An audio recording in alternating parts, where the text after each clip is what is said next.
Today, we're going to dive into the world-shaking ideas of two ancient prophets, Micah and Isaiah.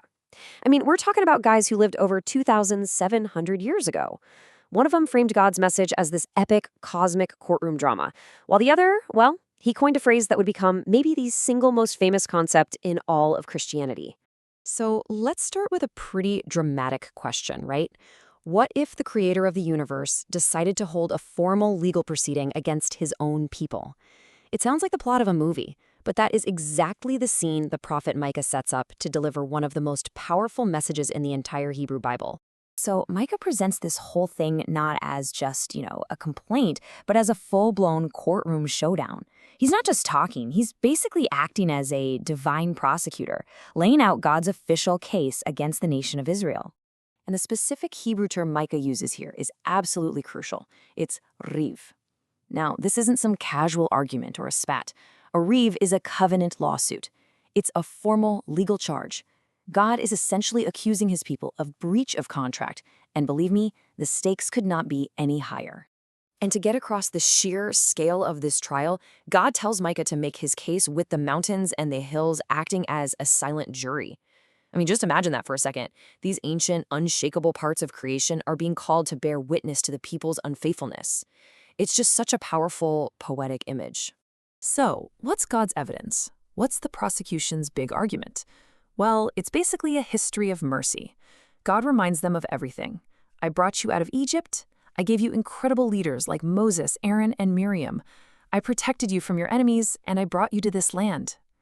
The argument is simple, and honestly, it's devastating. I have done nothing but good for you.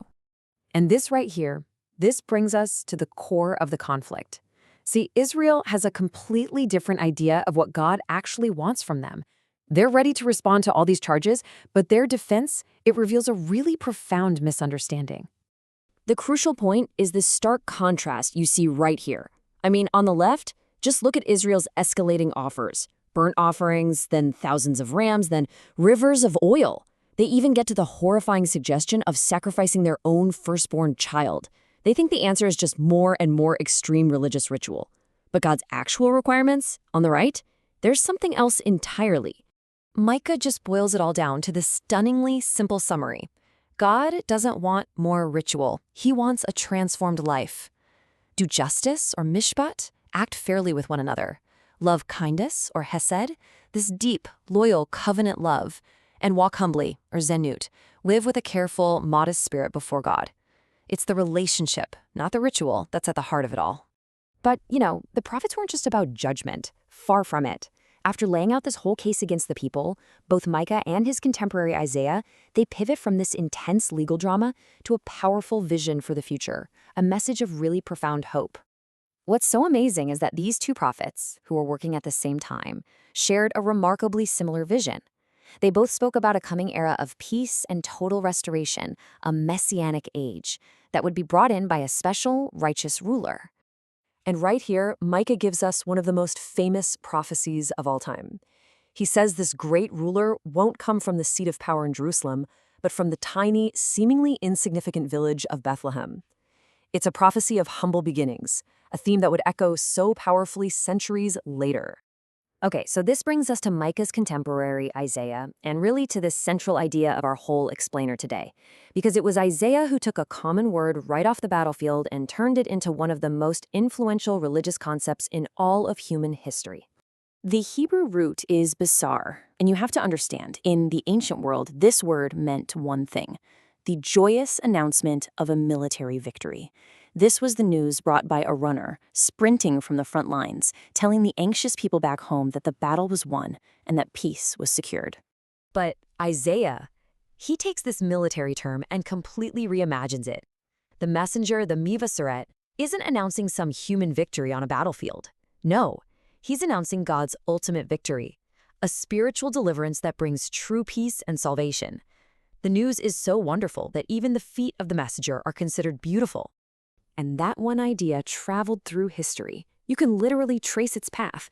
The Hebrew word basar was translated into Greek as euangelion, and euangelion was later translated into English as gospel. That's right. The central message of Christianity, the good news, traces its linguistic and conceptual DNA directly back to the prophet Isaiah. So just how influential was Isaiah? Was this book just another scroll sitting on the shelf? Oh, no. The evidence we have suggests it was an absolute blockbuster, a foundational text whose impact is really hard to overstate. Get this, the writers of the New Testament quote or allude to the book of Isaiah over 400 times. Now that tells us they weren't just familiar with it, they were totally saturated in its language and its theology. It really formed the bedrock of their thinking. And we know that even before the time of Jesus, Isaiah was incredibly popular. Among the Dead Sea Scrolls, which are our oldest surviving biblical manuscripts, archaeologists found 15 distinct copies of the Isaiah scroll. For an ancient text, that is a massive number. It proves just how important it was long before the Christian era even began. So all this data points to a really clear conclusion. Isaiah was one of the big three.